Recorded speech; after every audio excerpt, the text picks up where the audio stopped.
YS Jaganmohan Reddy అధికారంలో ఉండగా అంకబాబు అనే ఒక 70 ఏళ్ల పైబడిన జర్నలిస్ట్ని అరెస్ట్ చేశారు.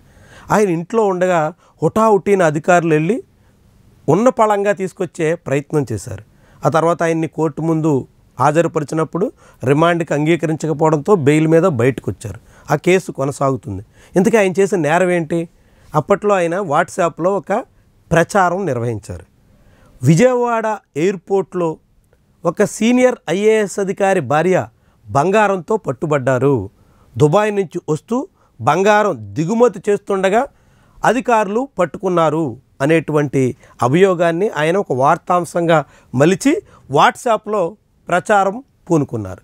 దాని మీద ఆగ్రహించినటువంటి ఐఏఎస్ అధికారి ఆదేశాలతో ఆయన్ని అరెస్టు చేసేందుకు పోలీసులు తెగించారు. ఇదంతా ధనుంజయ రెడ్డి కనుసన్నల్లో సాగినటువంటి ఉదంతంగా అప్పట్లో ప్రచారం సాగింది. అట్లా అంకబాబుని అరెస్ట్ చేసిన దాని మీద తెలుగుదేశం పార్టీ నాయకత్వం తీవ్రమైనటువంటి వ్యతిరేకతని వెలిబుచ్చింది. 70 ఏళ్ల పైబడినటువంటి ఒక సీనియర్ జర్నలిస్ట్ని ఆ రీతిలో అరెస్ట్ చేస్తారా, ఇదెక్కడి ప్రజాస్వామ్యం అంటూ అనేక రకాలుగా అభ్యంతరాలు పెట్టింది. కట్ చేస్తే ఇప్పుడు కొమ్మినేని శ్రీనివాసరావు వంతు వచ్చింది. సేమ్ అప్పుడు అంకబాబు ఏ రీతినైతే 70 ఏళ్ల పైబడినటువంటి వయసులో ఉన్న సీనియర్ జర్నలిస్టు, కొమ్మినేని కూడా అంతే. ఈయన కూడా సుదీర్ఘ కాలం పాటు వివిధ హోదాల్లో ఈనాడు, ఆంధ్రజ్యోతి, టీవీ5, ఎన్టీవీ సహా అనేక ప్రముఖ మీడియా సంస్థల్లో పనిచేసిన అనుభవం ఉన్న జర్నలిస్ట్.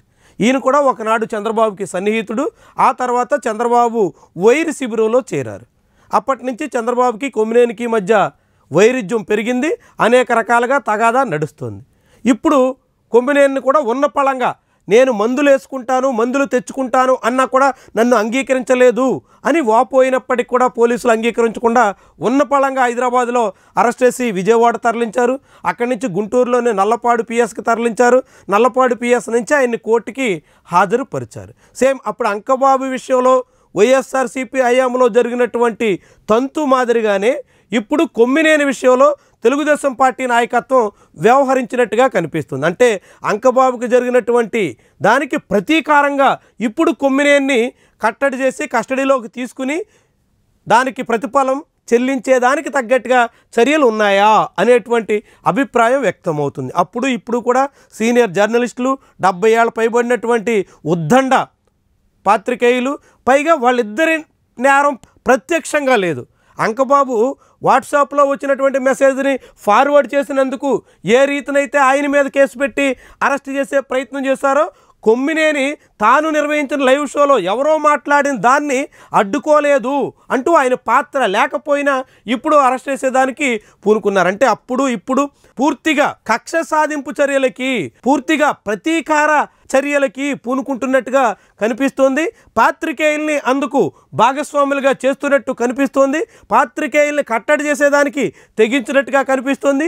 ఇలాంటి ప్రతీకార చర్యలు, ఇలాంటి కక్షపూరిత ధోరణి ఎప్పటికీ కూడా ఆంధ్రప్రదేశ్ లాంటి రాష్ట్రానికి ఎటువంటి ప్రయోజనం చేకూర్చదు. ఇలా కక్షపూరితంగా ఎవరు అధికారంలో ఉంటే వాళ్ళ ప్రత్యర్థుల్ని, ఎవరు అధికారం చలాయిస్తుంటే వాళ్ళకు గిట్టనటువంటి వాళ్ళందరినీ జైల్లో పెడతారు, తప్పుడు కేసులు బనాయిస్తారు, ఏదో రకంగా వాళ్ళని ఇరికించే ప్రయత్నం చేస్తారు అనేటువంటి సంకేతాలు బలపడితే అది ఆంధ్రప్రదేశ్కి రావాల్సినటువంటి పెట్టుబడులకు కానీ అనేక రకాల కార్పొరేట్ సంస్థలకు కానీ అనుమానాల బలాన్ని పెంచుతుంది. అనుమానాలు బలపడితే పెట్టుబడులు పెట్టేందుకు వాళ్ళంతా సిద్ధం కారు. సిద్ధం కాకపోతే రాష్ట్ర అభివృద్ధికి అదొక అవరోధంగా మారుతుంది. కాబట్టి ఇట్లా ప్రతీకార చర్యలకన్నది ఎప్పటికీ శ్రేయస్కరం కాదని ప్రజలు ఆందోళన చెందుతున్నటువంటి తరుణంలో ప్రభుత్వాలు వీటిని ఏమన్నా గమనంలో ఉంచుకుంటాయా, లేకుంటే తమకు తోసిన చందంగా సాగుతూ తమకు నచ్చినటువంటి వాళ్ళ మీద చర్యలకు పూనుకుంటూ ఇదే పద్ధతిని కొనసాగిస్తారా?